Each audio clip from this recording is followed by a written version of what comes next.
In Australia, we have a bit of a gender war going on with regards to childcare, that is, the minding of young children while both parents are working. I've said in other videos that I think that, in itself, is a societal problem. We've somehow set up a society where both parents feel pressured to work in order to pay off the mortgage or pay the rent or whatever. That's obviously a huge issue in itself, but I'm not going to discuss that in this video.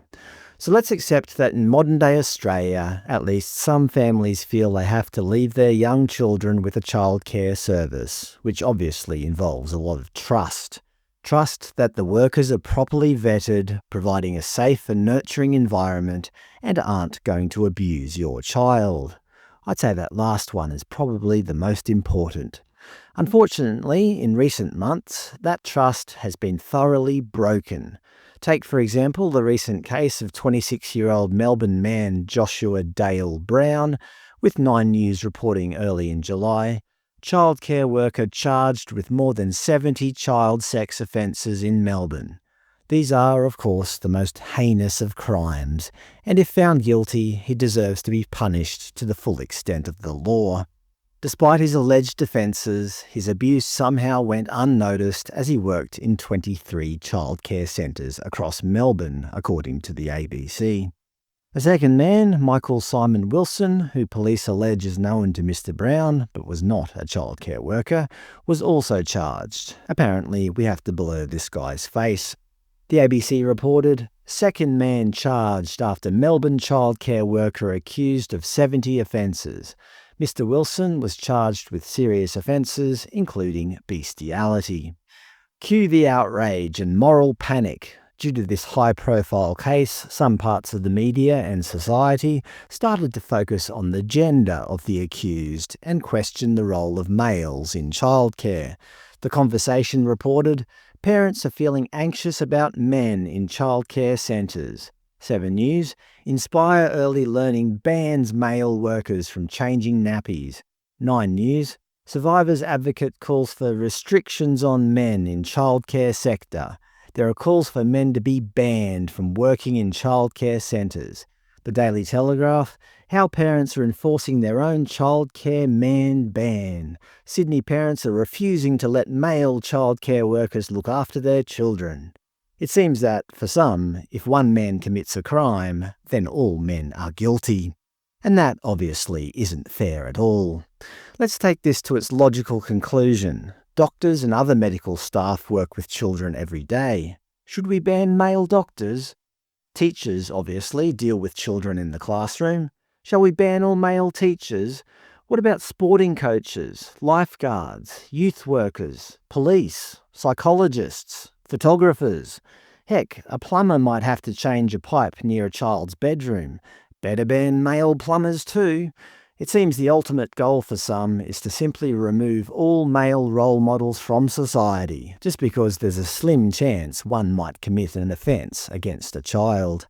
To be fair, our public broadcasters were a little bit more neutral with their reporting, with SBS running the headline, "The real failures in Australian childcare that won't be fixed by banning men," where they interview experts who argue that fear-driven policies are discriminatory and ineffective, and instead advocate for systemic changes like rigorous screening, improved supervision, and better facility design to enhance child safety for all.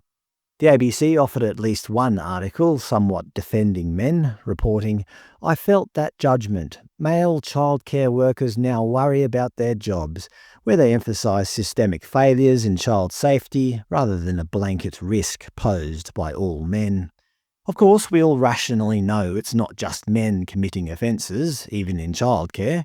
Just in May, the ABC reported on another deeply disturbing case with the headline, "One child is slapped, another vomits metal hooks inside an Australian childcare giant."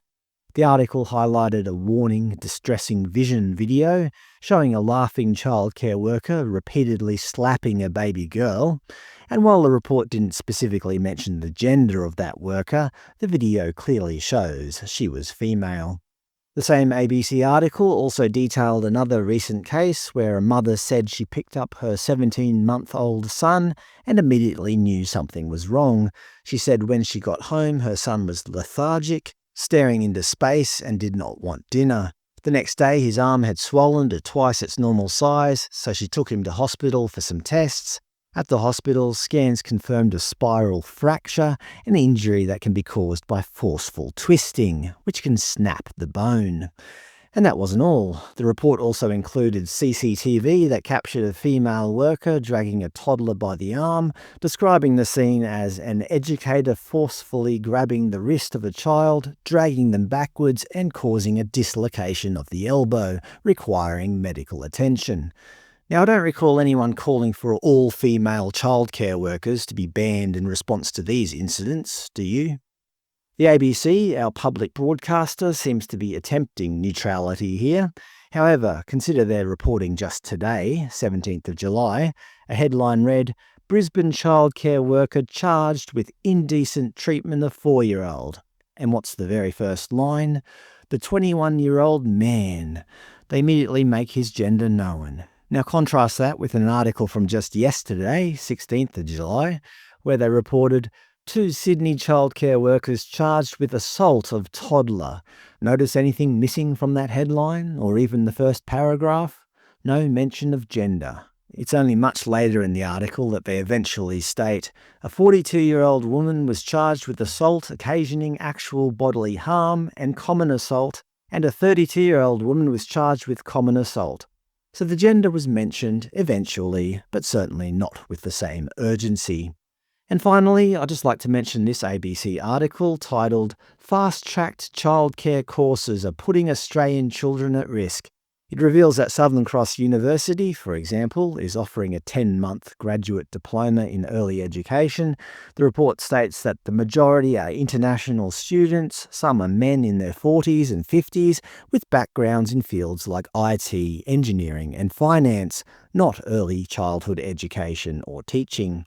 Critically, childcare services are recognising that students are quite openly telling them that they are only there to get their permanent residency, and that's why they are undertaking the course. Immigration expert Mark Glasbrook didn't mince his words, stating that some overseas students are not genuine in their desire to work in the childcare sector.